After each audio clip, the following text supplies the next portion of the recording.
Hello hi നമസ്തേ നമസ്കാരം. ചക്ക എന്ന് പറയുമ്പോൾ തന്നെ കേരളത്തിന് സ്വന്തം എന്ന് അഭിമാനത്തോടു കൂടി നമുക്ക് പറയാം. കാരണം ചക്ക അല്ലെങ്കിൽ ജാക്ക് ഫ്രൂട്ട് കേരളത്തിന്റെ ഔദ്യോഗിക ഫലമായി തന്നെ തിരഞ്ഞെടുത്തിട്ടുണ്ട്. ചക്കയുടെ ഗുണങ്ങൾ പറഞ്ഞാൽ തീരില്ല അല്ലെ.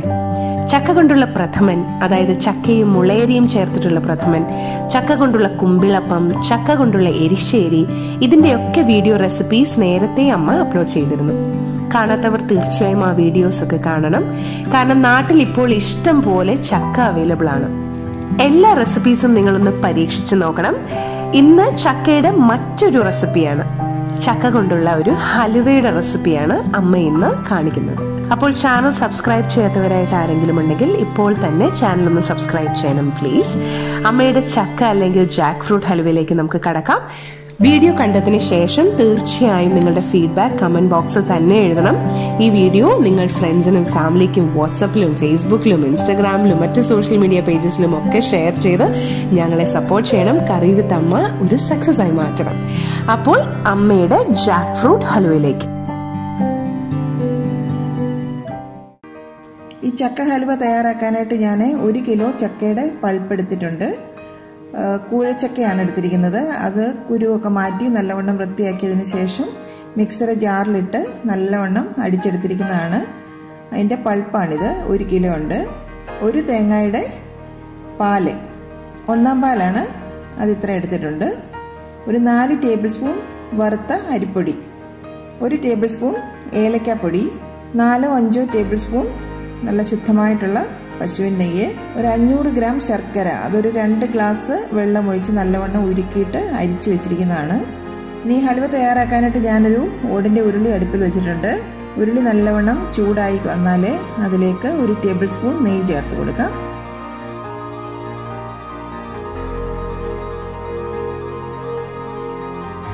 നെയ്യ് നല്ലവണ്ണം ചൂടായി വന്നാൽ അതിലേക്ക് നമുക്ക് ആ ചക്കയുടെ പൾപ്പ് അങ്ങ് ചേർത്ത് കൊടുക്കാം.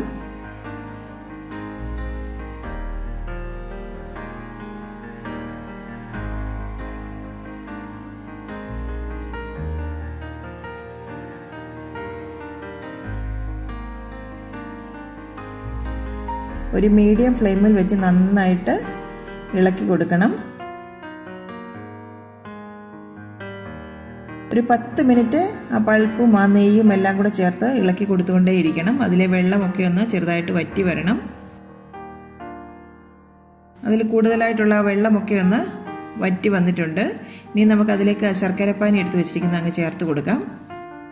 ഇതുപോലെ നല്ല കറുത്ത ശർക്കര തന്നെ നോക്കിയെടുക്കാൻ ശ്രദ്ധിക്കണം. അപ്പം നമ്മുടെ ഹലുവായ്ക്ക് നല്ലൊരു കളർ കിട്ടും.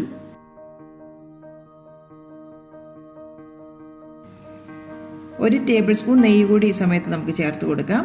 നന്നായിട്ട് അങ്ങ് ഇളക്കി കൊടുക്കുക. നമ്മൾ അടുക്കി പിടിക്കാതെ ശ്രദ്ധിക്കണം. ഇത് പെട്ടെന്ന് തന്നെ ഈ ഒരു ഹലുവ അടുക്കി പിടിക്കും. നമ്മൾ ഇളക്കി കൊടുത്തുകൊണ്ടേ ഇരിക്കണം. ചെറിയ തീയിൽ വെച്ച് അടി കൂട്ടി കൈയെടുക്കാതെ ഇളക്കി കൊടുത്തുകൊണ്ടേ ഇരിക്കണം. ശർക്കരപ്പാനി ചേർത്ത് കൊടുത്താൽ പെട്ടെന്ന് തന്നെ ഇത് അടുക്കി പിടിക്കും. ഏകദേശം 1-1.5 മണിക്കൂർ എടുക്കും ഈ ഒരു ഹലുവ ഒന്ന് റെഡിയായി വരാനായിട്ട്. കൈ എടുക്കാതെ തന്നെ ഇളക്കി കൊടുത്തുകൊണ്ടേ ഇരിക്കണം.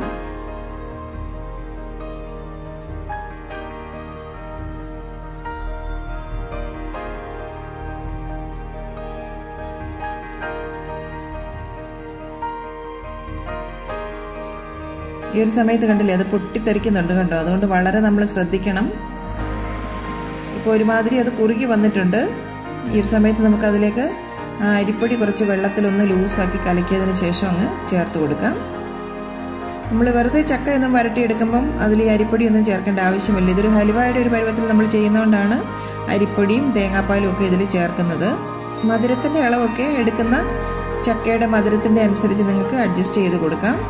ഞാനിപ്പോൾ 1 കിലോ ചക്കയുടെ പൾപ്പിന് 1/2 കിലോ ശർക്കരയാണ് ഇവിടെ ചേർത്തിരിക്കുന്നത്. ഇതിപ്പോൾ ഇതിനൊരു കറക്റ്റ് മധുരമാണ്. 1 ടേബിൾ സ്പൂൺ നെയ്യും കൂടെ നമുക്ക് ഈ സമയത്ത് ചേർത്ത് കൊടുക്കാം. ഇടയ്ക്കിടയ്ക്ക് കുറേശ്ശെയായിട്ട് നെയ്യ് ചേർത്ത് കൊടുക്കണം. വീണ്ടും അങ്ങ് ഇളക്കി കൊടുക്കുക. ഇവിടെ 2-3 റെസിപ്പീസ് ഞാൻ നേരത്തെ അപ്ലോഡ് ചെയ്തിട്ടുണ്ട്. മോള് പറഞ്ഞതുപോലെ കാണാത്തവരായിട്ടുണ്ടെങ്കിൽ അതെല്ലാം ഒന്ന് കണ്ടു നോക്കണം. ചക്ക കുമ്പിളപ്പത്തിൻ്റെ റെസിപ്പി ഇട്ടിട്ടുണ്ട്, ചക്ക പ്രഥമൻ്റെ റെസിപ്പി ഇട്ടിട്ടുണ്ട്, മുളയരിയും ചക്കയും കൂടെ ചേർത്തിട്ടുള്ളത്. പിന്നെ ചക്ക എരിശ്ശേരി, നല്ല അടിപൊളി ഒരു ചക്ക എരിശ്ശേരിയുടെ റെസിപ്പി ഇട്ടിട്ടുണ്ട്. അപ്പോൾ കാണാത്തവരായിട്ടുണ്ടെങ്കിൽ അതൊക്കെ ഒന്ന് കണ്ടു നോക്കുക.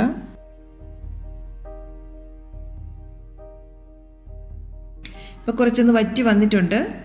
ഈ സമയത്ത് അതിലേക്ക് നമ്മൾ എടുത്തു വെച്ചിരിക്കുന്ന തേങ്ങാപ്പാൽ അങ്ങ് ചേർത്ത് കൊടുക്കാം. വീണ്ടും നന്നായിട്ട് ഇളക്കിക്കൊണ്ടേയിരിക്കുക. ഇളക്കി നമ്മുടെ ഷോൾഡറും കൈയും ഒക്കെ ഒരു വഴിയാകും കേട്ടോ. ഈ സമയത്ത് നമ്മൾ കൈ എടുത്തു കഴിഞ്ഞാൽ അപ്പം തന്നെ ഇത് അടുക്കി പിടിക്കും. അപ്പോൾ കണ്ടാൽ നിങ്ങൾക്ക് മനസ്സിലാകുന്നുണ്ടായിരിക്കും നന്നായിട്ട് അത് കുറുകി വരുന്നുണ്ട്. വേണമെങ്കിൽ കുറച്ച് കാഷ്യൂ നട്ട്സ് ഒക്കെ നമുക്ക് ഇതിൻ്റെ ഇടയ്ക്ക് ചേർത്ത് കൊടുക്കാം. കുറച്ചും കൂടെ വറ്റി വരട്ടെ, എന്നിട്ട് നമുക്ക് ചേർത്ത് കൊടുക്കാം. ഞാനിപ്പോൾ ഇൻഗ്രീഡിയൻസ് കാണിച്ചപ്പോൾ അത് കാണിച്ചില്ല, ഓപ്ഷനിലാണ്, വേണമെങ്കിൽ ചേർത്ത് കൊടുക്കാം. 1 ടേബിൾ സ്പൂൺ നെയ്യും കൂടെ നമുക്കിങ്ങ് ചേർക്കാം. അതുപോലെയുള്ള ചക്ക ഹലുവയൊക്കെ ചെയ്യണമെന്നുണ്ടെങ്കിൽ നല്ലൊരു ക്ഷമ വേണം കേട്ടോ. വെറുതെ വരട്ടി വെക്കാനാണെങ്കിൽ ചക്കയുടെ പൾപ്പും ശർക്കരയും നെയ്യും കൂടി ചേർത്ത് നന്നായിട്ട് വരട്ടി അങ്ങ് കട്ടിയാക്കി എടുത്താൽ മതി. ഇതിപ്പോൾ ഏതാണ്ട് ഒരു മണിക്കൂറായിട്ടുണ്ട്. ഇളക്കിക്കൊണ്ടേ ഇരിക്കണം. നമ്മുടെ ഏലക്കാപ്പൊടി ഈ സമയത്ത് അങ്ങ് ചേർത്ത് കൊടുക്കാം. വീണ്ടും അങ്ങ് ഇളക്കി മിക്സ് ആക്കണം. എൻ്റെ കൈയൊക്കെ കഴിച്ച് നല്ലൊരു പരുവമായിട്ടുണ്ട്. ഷോൾഡറൊക്കെ നല്ല പെയിൻ എടുക്കുന്നുണ്ട്. ഇളക്ക് നിർത്തി കഴിഞ്ഞാൽ അപ്പം അടിക്ക് പിടിക്കും. അതുകൊണ്ടാണ് കൈ എടുക്കാതെ ഇളക്കിക്കൊണ്ടിരിക്കുന്നത്.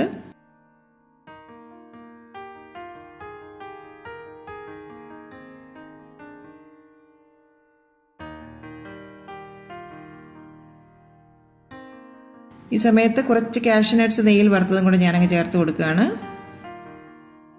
ഇത് വറ്റി വരുന്തോറും ഇളക്കാൻ ബുദ്ധിമുട്ട് കൂടി വരും കേട്ടോ, കട്ടിയാകുകയാണല്ലോ.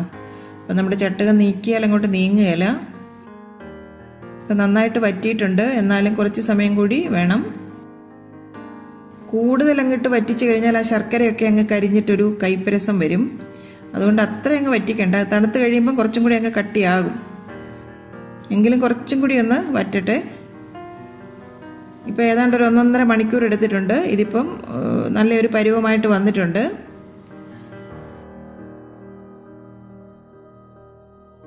ഇത്രയും മതി. ഇനി ഇത് തണുക്കുമ്പോൾ നല്ല കുറച്ചും കൂടെ കട്ടിയാകും. ഇനി നമുക്കിതൊരു പ്ലേറ്റിലേക്കൊന്ന് തണുക്കാനായിട്ട് കോരി വെക്കാം. ഇതുപോലെ ഒരു സ്റ്റീൽ പ്ലേറ്റിലേക്ക് നെയ്യ് ഒന്ന് തടവി കൊടുക്കണം. എല്ലാ വശത്തേക്കും ഒന്ന് ബ്രഷ് ചെയ്ത് കൊടുക്കുക.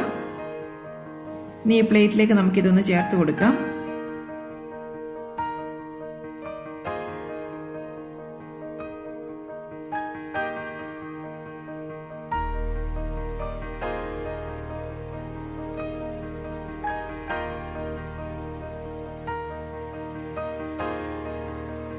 ഞാൻ അതിൻ്റെ പുറത്തേക്ക് കുറച്ച് നെയ്യൊന്ന് തടവി ഒന്ന് ഷേപ്പ് ചെയ്തെടുക്കാം. ഇനി ഇതൊരു 2 മണിക്കൂറെങ്കിലും ഒന്ന് തണുക്കാനായിട്ട് അനുവദിക്കണം കേട്ടോ. എങ്കിൽ മാത്രമേ നമുക്കിത് പീസായിട്ട് മുറിച്ചെടുക്കാൻ പറ്റുള്ളൂ. മുകളിൽ കുറച്ച് കാഷ്യൂ നട്ട് ഒന്ന് വെച്ച് നമുക്കൊന്ന് ഡെക്കറേറ്റ് ചെയ്ത് കൊടുക്കാം. ഇനി നമുക്കിതൊന്ന് തണുക്കാനായിട്ട് വെക്കാം. അപ്പം നമ്മുടെ നല്ല ടേസ്റ്റി ആയിട്ടുള്ള ചക്ക ഹലുവ റെഡി ആയിട്ടുണ്ട്. ഏകദേശം ഒരു 1.5 മണിക്കൂർ എടുത്തു ഇത്രയും ഒരു പ്രോസസ്സ് ചെയ്തെടുക്കാനായിട്ട്. ഇനിയും തണുത്തതിന് ശേഷം ഞാൻ മുറിച്ച് കാണിക്കാം. അപ്പം നിങ്ങളെല്ലാവരും ചക്ക നിങ്ങളുടെ വീട്ടിലുണ്ടെങ്കിൽ ഒന്ന് ട്രൈ ചെയ്ത് നോക്കുക. കുറച്ച് നാളിത് സൂക്ഷിച്ച് വെക്കാനും പറ്റും. അപ്പോൾ ഇത് ട്രൈ ചെയ്ത് നോക്കിയതിന് ശേഷം നിങ്ങളുടെ ഫീഡ്ബാക്കൊക്കെ ഞങ്ങളെ അറിയിക്കുക.